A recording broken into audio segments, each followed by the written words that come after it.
confronting and grappling with and having fun with and playing with the most important questions that creative people face, which is how do we find the ecosystem where we can be creative? How do we support our creativity?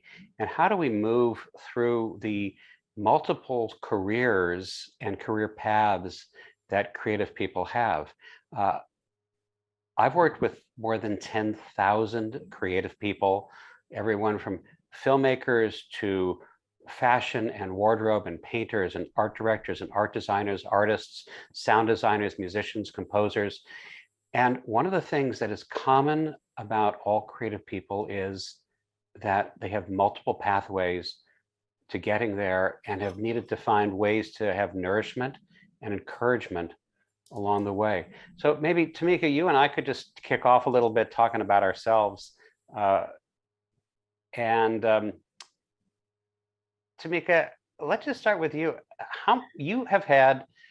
Do you have more fingers and toes than you've had careers, or less fingers and toes than you've had careers? How does it go with you?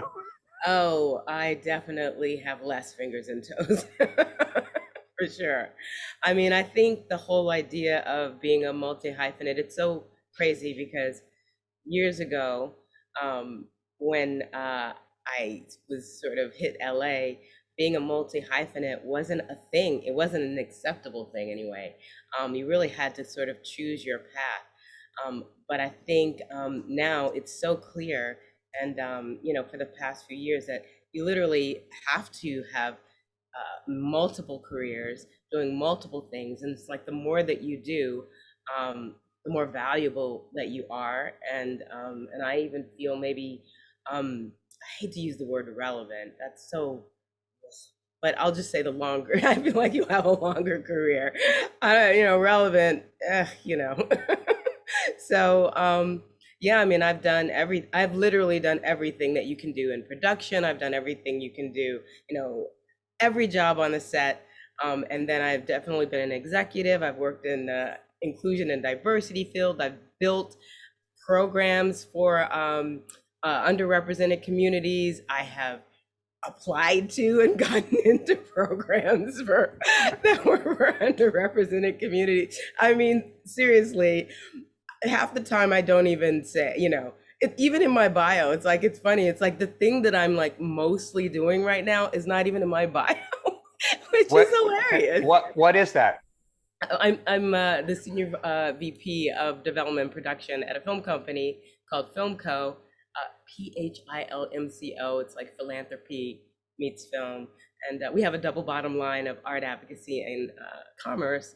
That's like where a lot of my day is. So it's crazy. Sometimes, it's like when you say, even now when you're a multi-hyphen, and I'm sure a lot of you experience this, you say, oh, I'm a writer, I'm a director, I'm a producer, I act, but and you go, oh, I just said like four, I think their eyes glazed over at number two.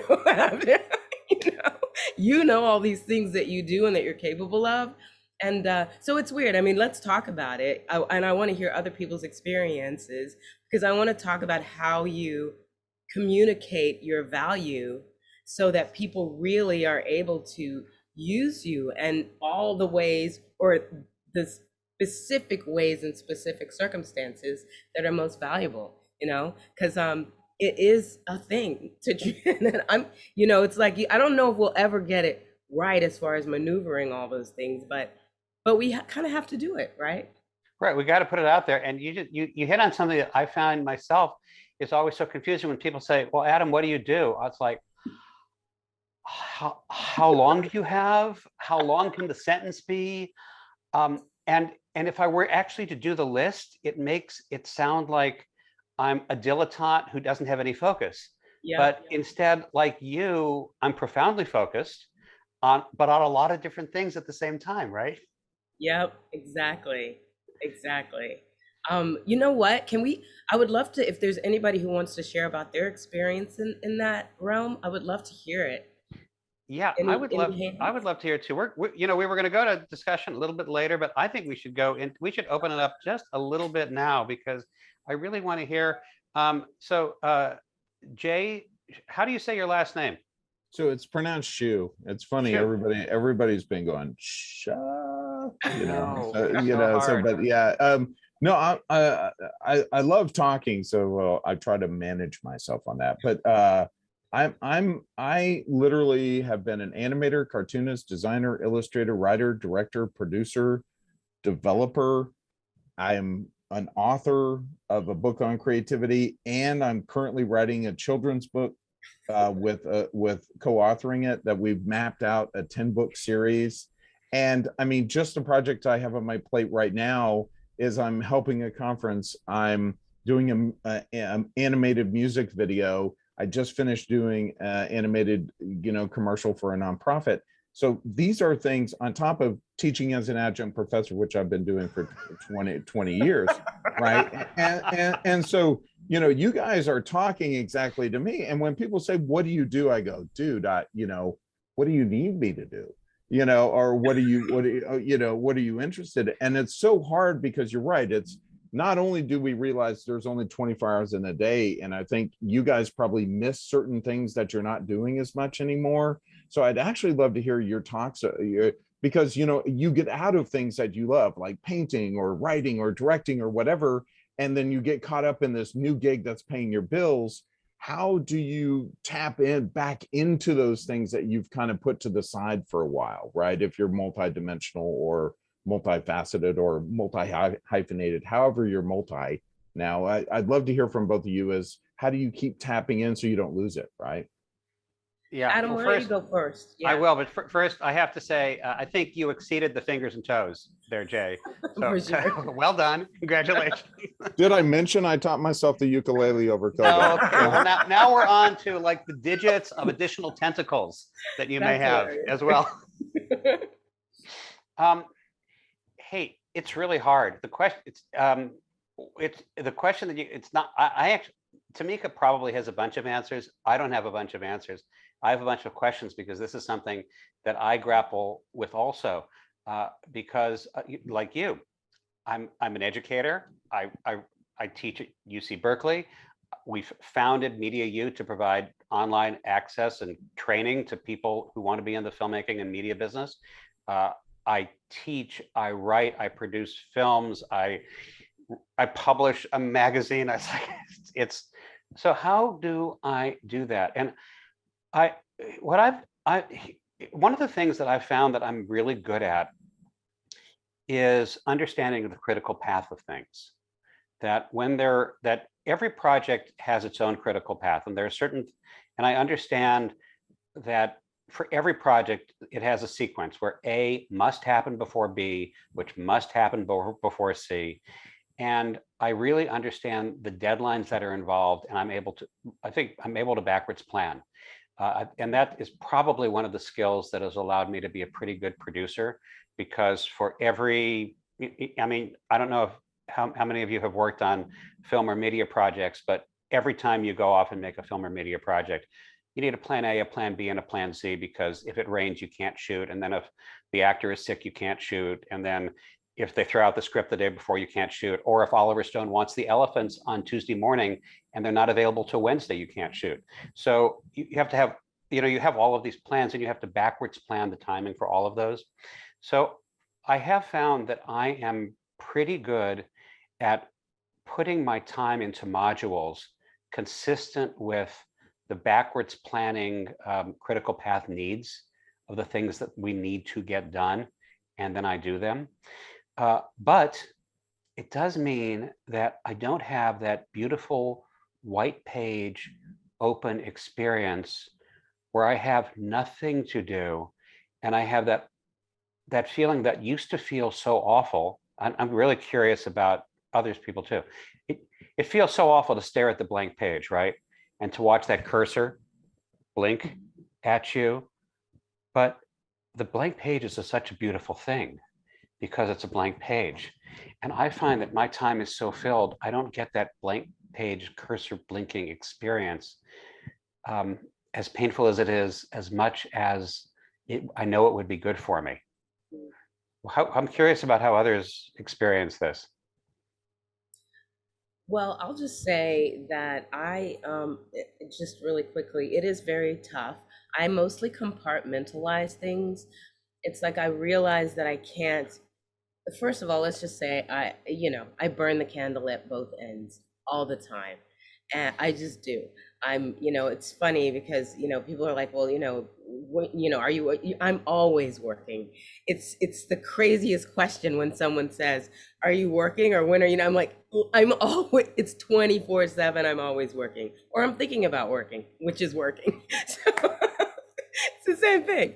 So, it's, it's a juggle, it's a struggle, and I really just try to compartmentalize where I can put my creative energies and carve out little things for myself. So it's more like there's a project that I can do for myself and I'm gonna put it over here. Or I can work on my Make a Film Foundation thing and I'll put it over here. I mean, one example is when I was I was researching and developing the Academy Gold program at the Academy of Motion Picture Arts and Sciences. And at that same time, we got a kid and we had to do a project for Make a Film Foundation. I knew from the past that doing that project was going to literally take all of my energy. There was no way I was going to be able to do a full-time job. So I had to go to my colleague who literally wrote that job description and got me in there to do that job and say, hey, you want to be a producer on this? I basically aligned the Academy and that person so that they could be a part of it, so that I could then say, well, I know you need to be here, so can you guys give me the grace to work on my project? So it's like coming up with creative ways to make it happen, right? And even that was not, I mean, the Make a Film Foundation is my thing, but it's not my personal creative, so when that was over, I had to take a break and then find space for myself. It's like moments, it's not a consistent thing. I'd like it to be a consistent thing, but it's hard to say that because I really love contributing in all these other ways. So it's a push pull. It's like, me? Can I just focus on me for a minute? Or contribute to all these other things that I really love, where I know I'm making a difference. It's so the balance is hard. Yeah. And there's this other thing that I find many people do, which I do myself, just to keep the rent paid and the wheels spinning, is this concept of one for them, one for me, one for them, one for me. You do one for them to pay the rent.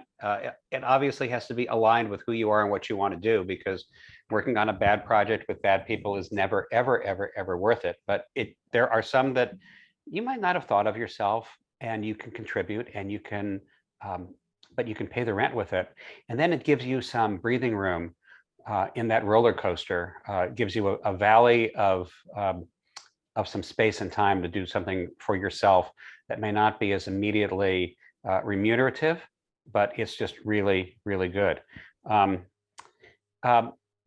Linda, do you have a microphone? If you have a mic, unmute yourself. Love to hear what you were saying. I was just saying that creatives are some of the most, I guess, the most prolific givers in society. I'm probably not on the same level of you guys. I'm not a filmmaker, but I'm an artist, a portrait artist. I'm a writer, and I've run organizations or been members of organizations, and we're always being asked to give things for donations, our time. We're already giving up lots of time. I don't know any artists who aren't engaged in their community who don't give up their time. So, and that's also like giving up money, So I hear you. I got two questions. May I ask you two questions, Linda? Absolutely. The first, is that your work over your shoulder? Yes, that's my Greta portrait. Brilliant. It's beautiful work. Thank you for sharing it. And the second question, this is really for everybody. How do you feel about being asked to donate your time as a creative person? Because accountants are not asked to do that. And Well, lawyers. I ask accountants for help sometimes. Okay, well, that's fair then. Yeah. I ask everybody. Right? I know. For my foundation, though, not for myself. Only for my foundation. Right. Same. I will pay for the services that I need for me. Absolutely. Yeah, I mix. So when it comes to giving to things that I already have maybe a deep investment into, I find it easier to give. But when you're constantly being asked to give, you have to make a choice. So that's why I really like what you said about one for them, one for me. Mm-hmm. Because you can get overwhelmed with the inability to say no can just that can be like the biggest stifler of your creativity, really. Yeah. Because you forget what you're doing it for. Like there's got to be a part of you that your creative juices are coming for. You need to express something that is about yourself. So. Yeah, Adam, as an educator, I've had to put limits on my students, and I say I'm available in the time that I am in class, and I'll sometimes stay an hour after class to answer questions on Zoom. But other than that, I have to put a boundary and say I'm involved in so many things outside of class. I can't like answer all your emails and answer all your questions on LinkedIn and answer all this stuff, because if I did, that's all I would do, and I wouldn't be able to do that. So that's that struggle. I don't know, both of you I think are educators or have educated. What are your thoughts on that? Because you do have to put limits, otherwise your entire day is answering emails, you know. I definitely believe in putting the limits. It's hard though, because even when I say an hour or whatever, it's you want to give, you know, you're in the middle of doing something important that you know is going to benefit someone. You're talking to them about something, you're like, I know I'm going to give them an extra 15 minutes or an extra, because I can't stop myself right now, and it just happens. So you put a limit, and then there's wiggle room, because it just is. I don't know. What about you, Adam? Yeah, I'll pick that up. And I also love to invite people who don't have their cameras on. If you're really there, we don't know if you're really there. You might just have your camera on in a still picture, but if you're really there and you don't want to turn your camera on and you'd like to talk, you can use the little button on the bottom to raise your hand and we'll call on you. So we'll know that you would like to participate in the conversation. Jay, couple things. First, I want to get back to that question of boundaries in a minute, because I think that's a really big one in terms of an ecosystem. But my solution that's why I wrote my first book, because I couldn't answer all the emails and I could not drink as many cups of coffee as people wanted to take me out to quote, pick my brain. It's like, now buy my book. Like you can buy it like used for 99 cents on Amazon. So it's not like I'm trying to get money from people, but really you could read my book and learn so much more than 45 minutes of coffee with me. And then if you have questions, come and ask me. My book didn't answer them. So that's part of what I've done is when people are trying to get information that through my pathway and my expertise and experience, I've had the privilege of absorbing and that I want to share. I find ways to just make it available to people so we don't have to have coffee all the time, because there is a limit on time.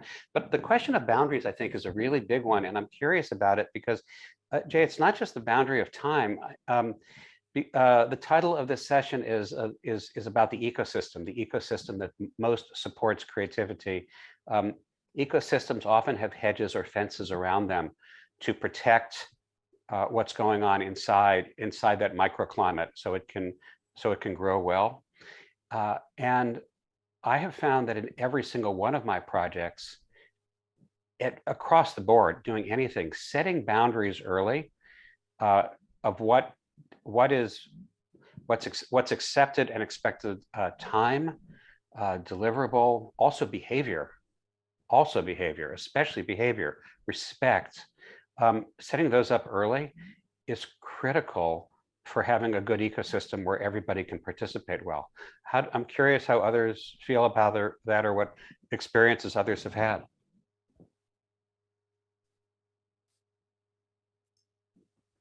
Does anybody else want to share? You can raise your hand or just jump in, I guess.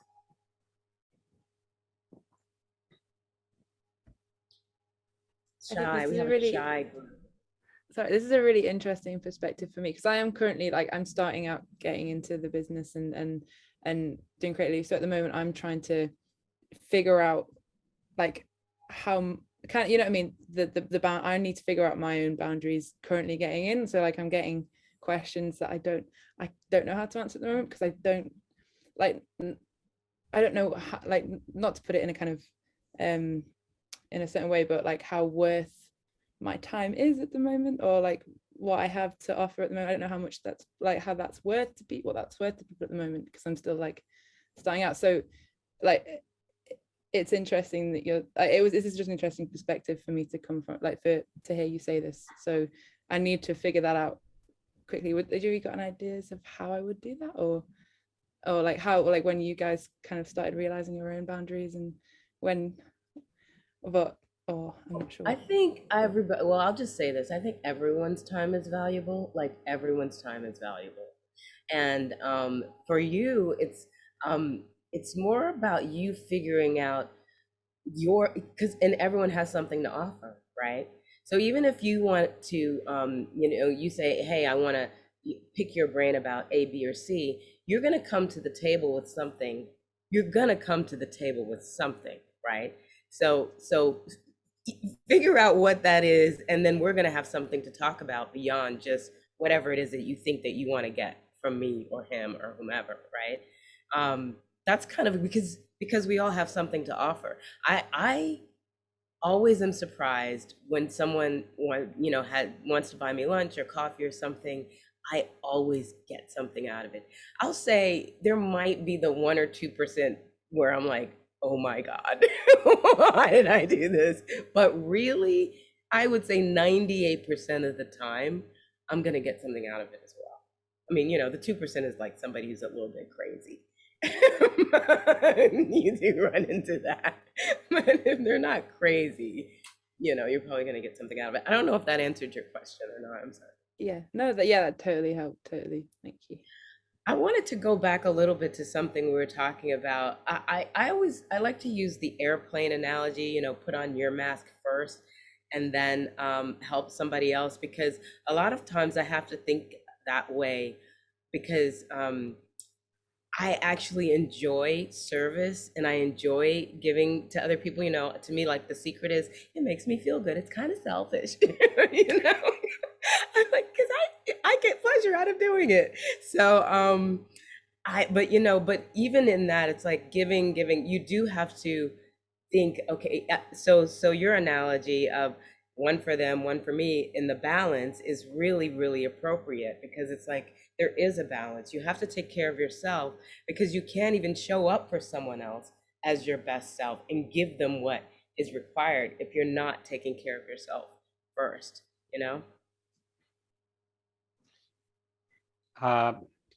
Yeah, exactly. Linda, you just put something in chat. Do you want to say it, or should I read it? Yeah, so I guess my biggest, as far as a career issue goes, I spent a lot of years as a graphic designer. I mean, I do portraits and Celtic art, which is kind of what you're seeing behind. So I feel like I built up the expertise and the skill level and the knowledge, but I haven't spent a lot of time on my career. And because a lot of us probably understand what it's like to be isolated these days. And I've always worked at home, right? Yeah. Pandemic, what? So I guess my biggest struggle is, where do I find my opportunities to, get back to the living part of things, to get paid for what I do? I mean, I'm in Canada, so I know there are different sort of grants and different organizations here than there are in other parts of the world, but maybe there are other parts of the world that have opportunities too. I don't even know where to start there. Do you have I'm just gonna ask you some basics, right? Like, and anyone else who has suggestions, please offer them, please jump in. But do and forgive me if these are like, of course I do, but I'm just gonna ask the basics because I have no context. Do you have a website? I have a website. You have a website. And do you have, and I don't even know if art is, a PR person? Do you do social media? I do social media. I do not have a PR person. Okay.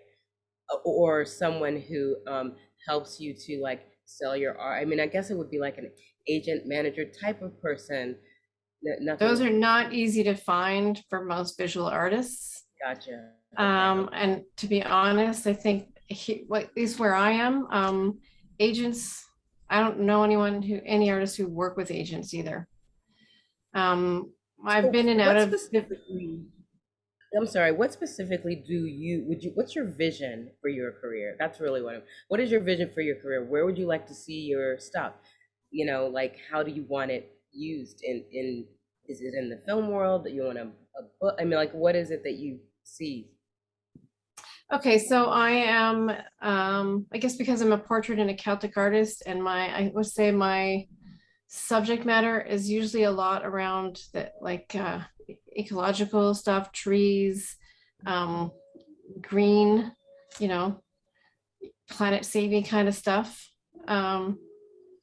So that's what my subject matter is usually about, which is why, you know, Greta is my favorite back here. What I would like to see people do is buy my art, the first one, share it. I want it to be seen, you know. Okay. I guess I want some of that message to get out. I could see doing some art books. Yeah, I mean, like, because of what you shared, then I was just, yes, I like that. What's your first name? Linda. Yes, but I'm trying. It's Jay. It's just a letter J. Jay. Thank you, Jay.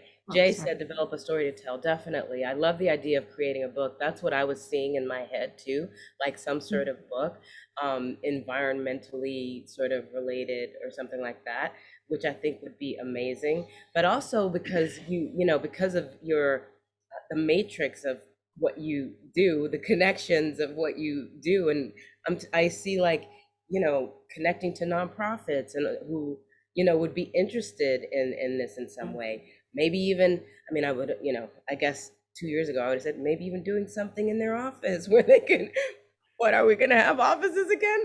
I don't know. But certainly it could be something as part of their marketing strategies you can use. I mean, I feel like there's so much there. I'm not going to keep talking because I'm going on about it, but I see a lot for, you know, the vision of what's possible for you. Anybody else? Go ahead. No, Linda, go ahead. I like the connecting with some nonprofits as a marketing thing that works. Yeah, for sure. I might actually have some that I think would be interested. So, you know, I mean, I'll tell you one now, but, you know, ping me after and maybe I can connect you to some people. But Green the Bid is one. Have you heard of Green the Bid? No. Green the Bid is, well, we'll talk after. Just ping me and I'll see if I can, you know. Okay. And I'll just I'll add into what Tamika just suggested, Linda. You know, one of the things that you do as an artist is that you have a range of things, and you probably at the place where you are, in order to develop your foothold, what you need is a really strong foundation in one of the areas that can become the tap root, the foundation root. And one of the really interesting things is about all marketing now and all getting the word out now is that it's not about something for everybody. It's about something for a very, very small number of people who really, really care and will be your evangelists and spread the word about what you do, to pick the strongest thing where you can have the deepest root and the greatest number of evangelists. How many evangelists do you need? Not a ton. Truly not a ton. And my favorite analogy is that you have probably heard of a music group, not terribly current, but you probably still know the name of the Grateful Dead. And you probably know about people who were called Deadheads, who went to every Grateful Dead concert, bought every tie-dye t-shirt, had every album, every bootleg album, every piece of merchandise. They could do all the songs by heart, right? So they were the true Deadheads. So now the Grateful Dead is, if not the most, in the top 2 or 3 most commercially successful music acts of all time, well over $1 billion. And they got there because there were some really rabid evangelical fans, these super Deadheads, super dead, superhead, who really, really did everything and they became the evangelists. Mhm. There are no more than 100 of those people for the Grateful Dead. I'm not kidding. I've done the research and we have studied this analytically. There are no more than 100 of super evangelical Grateful Dead heads who have every piece of everything, who saw every concert, but their enthusiasm was so white hot that it radiated out and made the Grateful Dead a sensation. So if they only had 100, what could you do with 5? What could you do with 5? It would be amazing, but you've got to be so deep in your root. So I just while you and Tamika were talking, I just took a look at your website, Linda, and just in my eyeball, just washing my eyes with your website, the thing that just leaped out at me is your portrait of Greta Thunberg, which is remarkable and iconic and heroic. And so my first thought is, if you did a series of, I don't know, 3 to 5 of people like Greta, starting with Greta, and put those out there, and you became known as the person who portraited in your style iconic, heroic fighters for the environment that you care about, that could be a really, really nice way for you to begin to brand yourself and profile yourself. That's just a thought. It's a good thought. That was on my to-do list. So It's like that the Greta Thunberg portrait is fantastic. And it does leap right off the page. thank you.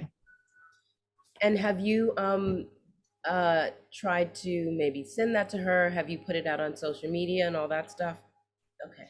Yeah, I thought I'd get a little more attention to it. So I think, like what you said, do more of them. So I think Yeah. David Suzuki's on my list. He's a fellow Canadian, and to find a few more. I know I'm Yeah. just not thinking of them right now, but I've got some on my Like, list. And then I thinking wanted to do a about few of the other ones that I DiCaprio, don't right? like very much. I'm sorry, say that one more time. I wanted to do a few more of the guys who have been on the opposite spectrum. So we've got the guys who are our heroes, and then maybe 2 or 3 of the guys who aren't helping much. Mm-hmm. Something a little more critical. There you go. So yes, Tamika, I like to stay in your brain, but you get in my brain too. So that's good, because we have this transcontinental mind meld. Bobby, do you have a microphone? I know you don't have a camera. Yeah, I've got a mic. Can you hear Okay. Mike, Bobby, you've been to 150 Dead shows? me? Approximately. That's within about 2 or 3 of that. I used to have my ticket stubs, but I had house fire years ago, so I can't. So Bobby, you're one of the people I was talking about.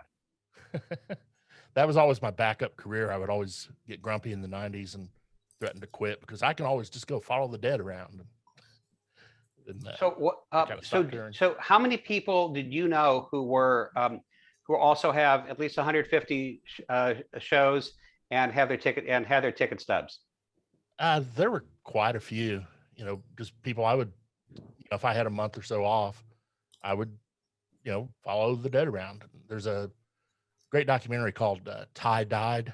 Mm-hmm. It was probably done in, I don't know, late 90s, 2000, that kind of talks about the whole deadhead culture, and people that follow. And half the time they don't even go to the shows because they can't afford it. The tickets got kind of pricey, but they'll hang out in the parking lot, and it's like an art fair. They're selling different things, and it's an experience more than anything. And when you and what was it like for you when you were going? I'm driving at a point, but if you'll permit me to follow this train of thought, Bobby, what was it like for you when you would show up at a Dead show? How would you recognize the other people who were like you, who were really, really big fans? How could you tell?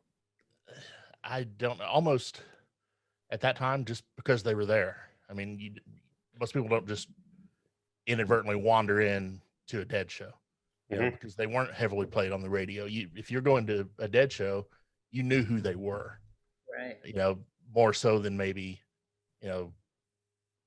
AC/DC or Madonna or bigger names. So it was definitely, oh, I'm not just going to go out to whatever concert's in town this weekend. You know, you're going to see a Dead show. Right. So that was kind of the fact. I had a, you know, they broke up. Well, didn't break up, but they've always played. Different guys play with different people. They've had different side bands. You know, Jerry Garcia was in like 8 different bands at one point. But when Jerry died, you know, they stopped touring as the Dead. And then, and I'm horrible with math and numbers and time frame. So somewhere in 98 or so, they decided to do a reunion. They hadn't played together as the Grateful Dead for a long time. And it was going to be in Wisconsin. And I was just starting in films then. And I thought that would be a great documentary, because what has happened to all these Deadheads for the last 5 or 6 years? You know, are they all just still sitting in the parking lot of Soldier Field in Chicago where the last concert was, or wherever they've been? And they're all going to be one spot. So that'd be a great thing to find out what they did. So I was trying to find funding and get it together. And then they canceled the show because the county was worried they were going to get overrun by, you know, 500,000 old hippies. Got it. It was canceled. And then for about a month, and then they decided to put it on again. I didn't have time to get it, so I never got to do it. And of course, since then they've kind of kept touring. So. All right. Amazing. And I can tell that you could talk about the Dead all day. So it's fabulous. It's fabulous to have you here. Hey, one thing I was going to pipe in about just very quickly. There's a resource out there. One of the early mentors of mine was a guy named Dirk Halstead, who's a pretty legendary photojournalist. And in the late 90s, when I was first starting as a photographer, he wrote something called the Platypus Papers. And he was basically saying this thing called the internet, it's not a fad, it's going to be here. And if you're a still photographer, you need to learn to shoot video right now, because your newspapers, your magazines are going to have these things called websites, and they're going to want little 30-second video clips. And it's a pretty easy jump from one to the other. And he wrote this thing. I think they're still online. If anybody wants to send me a message, I can email them to you. But it was, you know, revolutionary at the time. And it's kind of neat to read it now that it's still, you know, everything came true. But he talked about the multi-hyphenate, and that's why I called it the Platypus Papers, because it's a multi-purpose animal.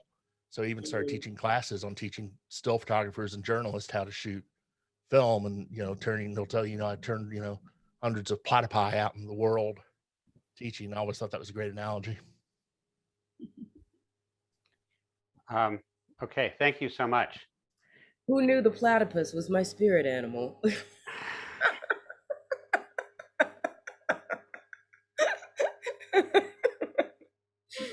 And I keep trying to say reshare in the chat, and it comes out as reshape. But I think you knew what I was talking about, right? Reshare, not reshape, on social media. Okay, I know Linda has to go. Thank you, Linda. It was really good having you here. Please keep us posted what's going on in your art life. Yes. So Tamika, let me sort of turn the page to another subject. When you need to recharge and you know, and feed yourself, not from the food banquet table, but from the creative nourishment banquet table, what's that food? How do you do that? So that's an interesting question, because I think, I mean, I'm always watching movies and doing all of that stuff, movies and theater. So that obviously feeds me from in a very direct kind of way. But I'd say in a way that balances the way that I need to be fed, just to keep myself sane. I will go away, like I go to Ojai because it's a drive, right? By myself. I'll just go, you know, when my dog was still here, my dog would go with me, and we just chill out in Ojai for 3 or 4 days, because it allows other things to come into my brain. It's not just stuff about the, you know, business. It's like nature, and my soul is being fed, and so my brain is, some other parts of my brain and spirit are being activated, and thriving, and all of that. So I'll do that, because I think it's important to step away so that other parts of your being can allow you to create, can be activated in a different way. So I'll do that. Yes. Oh, hi. Yeah, The Ohio air is is good. different there. Hey, Robin, what kind of artist are you? Um, I'm more in the travel industry, so to speak. I am. Well, hello, Robin. I know. I am actually, um, helping with the conference. Oops. Yeah, just getting a whole bunch of messages and everything. But yeah, but I have quite a few people that are in this, on this creative, like my niece, she is heavily into the cons. So she does most of what's the anime art, that type of thing. And then I have my family, they're into travel and conventions as well. But as far as creativity, I know I'm not supposed to say that I'm not creative, but I'm more of that organized type of person. At least I try to be. We all I need would organized love it. people in our lives, right? Oh, we so do. I actually think that there's creativity in organization, though. You know, when I think about is it Maria Kondo? What's her name? You guys know what I'm talking about. Is it Yeah, Maria Marie Kondo? Kondo. So like she is super creative, and her approach to organization and all of that is creative and spiritual. And I think when I look at organization that way, it's very helpful for me. That's when I actually can do it. But when I think of it as Yeah. not being creative, it doesn't happen.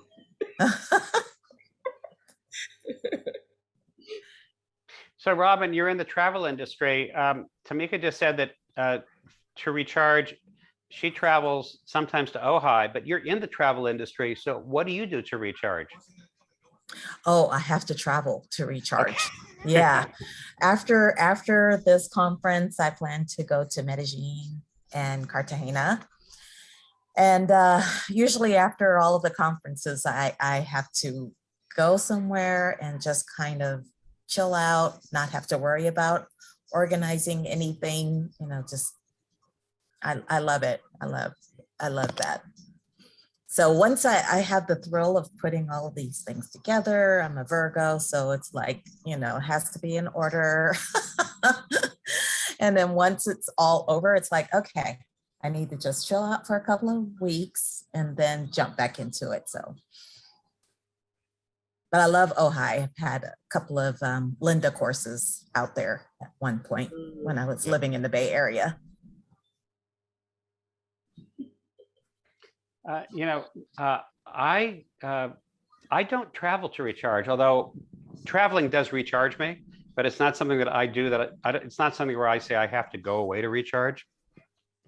But I do watch film, and I do watch generally films that are more than 20 years old, sometimes much, much older, from different parts of the world, generally with subtitles. And that really recharges me. And I find that I can be healed by watching a good movie for 2 or 3 hours. There are times that I have actually felt physically sick, like I had the flu coming on, and I sat down and I watched something that was just spectacular cinema, and I just felt all better when I was done. Because you just get this other level of nourishment that takes you.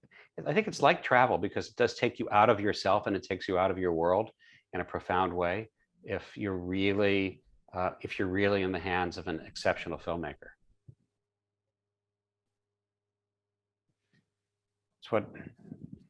That's what I do. I like that. With the travel, I usually try to go for, sorry, my phone is, Maxim's sending me messages. I will go for like 2 to 3 weeks and just, like I said, just kind of relax but I'll do bike riding, which is a big thing that I love to do, power walking, and sometimes hiking. It depends on what the trail is like. It could be a little stressful, but for the most part, just having people cater to me and not having to think about work helps recharge me. Yes, I love having people cater to me. It doesn't happen often though. I usually have to pay them. That didn't come out right. You definitely have to pay them, that's for sure. Yes.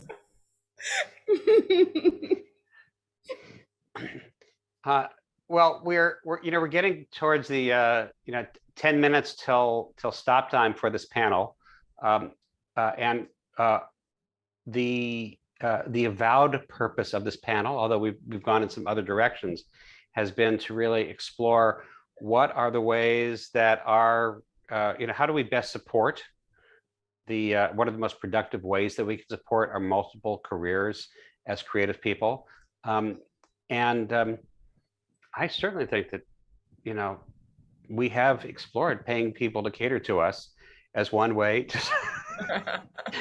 to support our creative careers.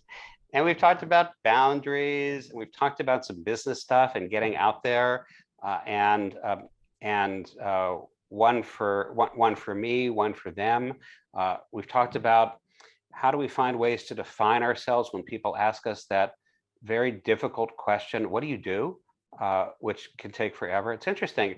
I felt that the conversation was kind of diffuse, but as I replay it in my mind, these past 50 minutes, we've actually hit on a number of items that are actually very crucial for creating that creative ecosystem that's very supportive. I wonder maybe in our last 6 or 7 minutes, if I would just throw it open and ask, with reflection about where we all are right now, and Linda, who had to leave us, talked about how, pandemic, we've always been hermits, we've always been isolated, we always work alone because so many of we creative people do work alone. We work alone in our studios, in our rooms, in our laptops. When there were coffee shops, we pounded away at our laptop in the coffee shop without too much regard for all the other people pounding away on their laptops at the cafe table next to us. Or when we work, often we work in pretty small groups. A writer's room, Tamika, has how many people in it?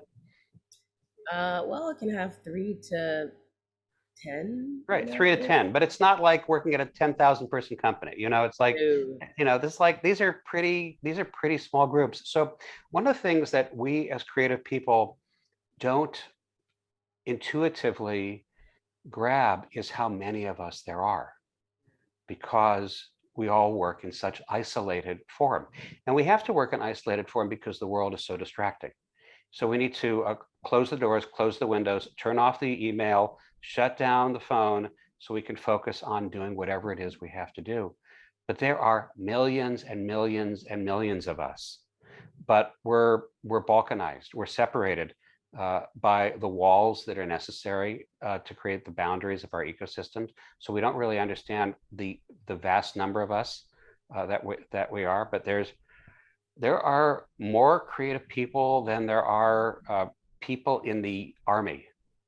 There's a lot of people who are in the creative industries and do creative work.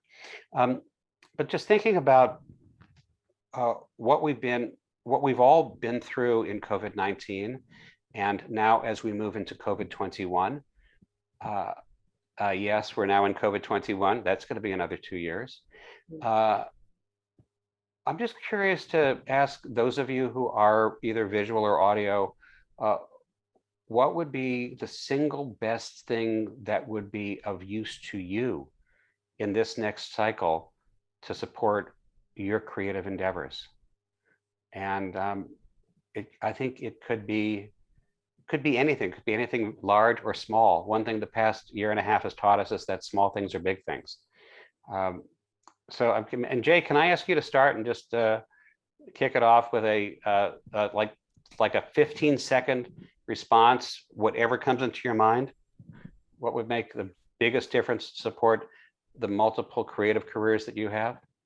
So I'll just transfer knowledge that I got from another talk today, and it's the concept of having 3 seeds, and it's basically having a seed that you are ready to plant, a seed that you're kind of nurturing, and then a seed that is generating enough revenue to pay your bills and do all these other things. I think by designating time and prioritization towards that, then that can help feed all the different fires that are in your soul and still be sustainable, right? Because you need to pay your bills. And if you don't have that, then it's hard to not think about where am I going to live and eat, right? So that I'll throw it back.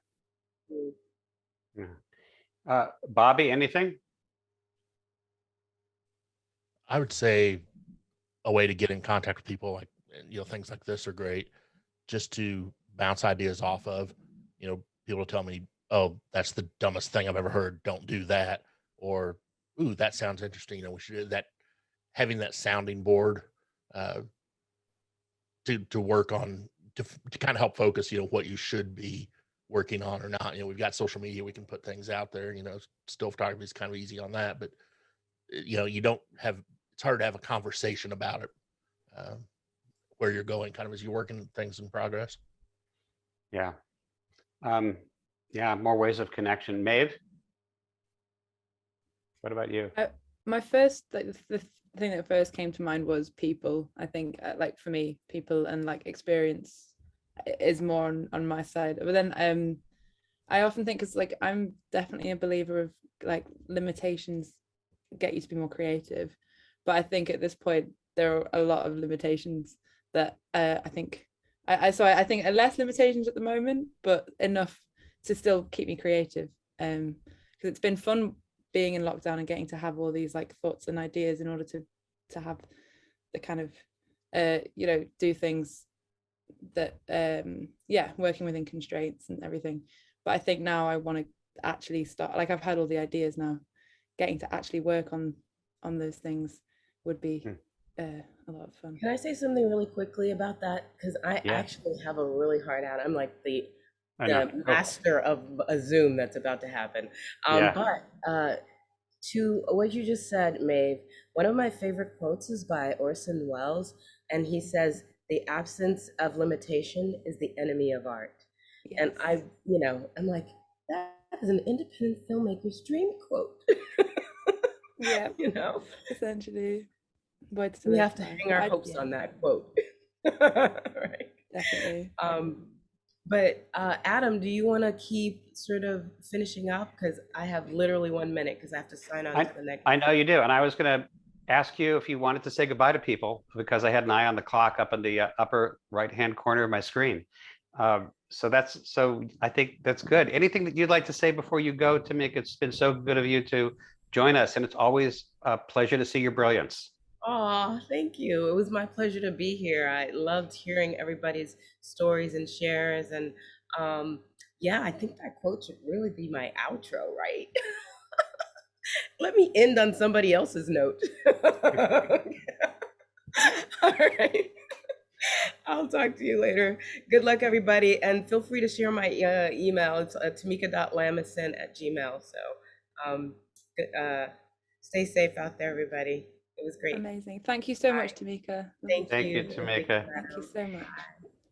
And I'll just ask if there's anybody else, people who are camera off, who wanted to add anything. And if not, I'll just sign off because we are here at the top of the hour. Maeve, I want to thank you for being a magnificent host and helping to coordinate everything. And please pass along to everyone at the Creativity Conference how much we've enjoyed doing this. You can find me through MediaU, MediaU.com, and that's with a U, MEDIAU.com. And we will be sharing a we have a bunch of new trainings and upskills coming out, rolling out in this fall. MediaU is designed to provide accelerated online training and education to open the doors of access for content creation, filmmaking, and media. Everything is online at your own pace, interactive, taught by world-renowned mentors, the myth of mentorship model. If I say so myself, I think it's pretty fantastic. And we'll be sharing a discount code for everybody at the Creativity Conference for things that roll out in the fall. So all of you and everybody watching the replay can take advantage of that. And I invite you into MediaU, come sign up on our mailing list. And you can reach me at, and Nick, you wanted to reach out to me. I am adam@mediau.com, ADAM@mediau.com. So please feel free to reach out to me as well. Stay strong in your creativity. I think you all are amazing. Thank you so much for joining.